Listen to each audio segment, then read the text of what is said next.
એમને આપણે બોલાવીને વાત કરી કે ભાઈ શ્યામાળો આવ્યો છે, આપણે શું જવાબ આવ્યો? એ કે અમારે છોકરી રાખવી નથી. પછી વાલા હાથે મારે વાત થઈ, કાળા હાથે વાત થઈ. તો નમસ્કાર મિત્રો, સ્વાગત છે તમારું અમારી યુટ્યુબ ચેનલની અંદર. ને મિત્રો, તમે વિડીયોની અંદર સાંભળ્યું હશે કે જે કિંજલબેન રબારી, જે હા મિત્રો તમને બધાને ખબર જ હશે કે થોડાક દિવસોથી જે મિત્રો સોશિયલ મીડિયાની અંદર એક ચર્ચા ચાલી રહી છે કિંજલબેન રબારીને લઈને. એની અંદર મિત્રો વાત કરવામાં આવે તો અત્યારે એ કેસની અંદર એક નવો વળાંક આવ્યો છે ને એની અંદર મિત્રો વાત કરવામાં આવે તો કિંજલબેન રબારીને લઈને સૌથી મોટો ખુલાસો કરવામાં આવ્યો છે.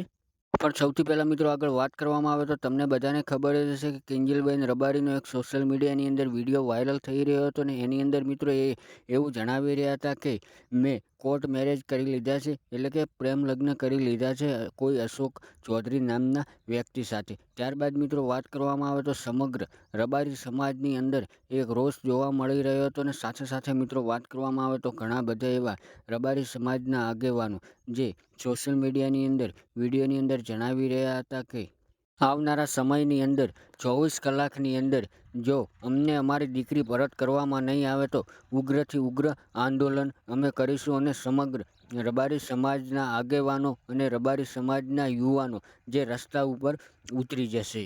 અને ત્યારબાદ મિત્રો વાત કરવામાં આવે તો આ કેસની અંદર એક ચોંકાવનારો ખુલાસો સામે આવ્યો છે. સૌથી મોટો ખુલાસો મિત્રો આ કેસની અંદર થયો છે. હા મિત્રો, ગઈકાલે મોડી રાત્રે જે મિત્રો રાધનપુરની અંદર રબારી સમાજ અને ચૌધરી સમાજના આગેવાનો દ્વારા મિત્રો કિંજલબેન રબારીને એમના ઘરે પરત સોંપી દેવામાં આવ્યા છે. અને રાજી ખુશીથી મિત્રો બંને પક્ષો દ્વારા સમાધાન પણ કરી લેવામાં આવ્યું છે. તો મિત્રો તમને બધાને ખબર જ હશે કે સોશિયલ મીડિયાની અંદર 2 દિવસથી કિંજલબેન રબારીને લઈને ઘણા બધા એવા વિડીયો વાયરલ થઈ રહ્યા હતા. અને ખાસ મિત્રો આગળ વાત કરવામાં આવે તો 2 દિવસથી સોશિયલ મીડિયાની અંદર કિંજલબેન રબારી અને અશોક ચૌધરીને લઈને વિડીયો વાયરલ થઈ રહ્યા હતા. ત્યારબાદ મિત્રો બંને પક્ષો દ્વારા દીકરા અને દીકરીને સમજાવી અને એમના પરિવારને પરત સોંપી દેવામાં આવ્યા છે રાધનપુર ખાતે. તો મિત્રો વિડીયોને લાઈક કરવાનું ભૂલતા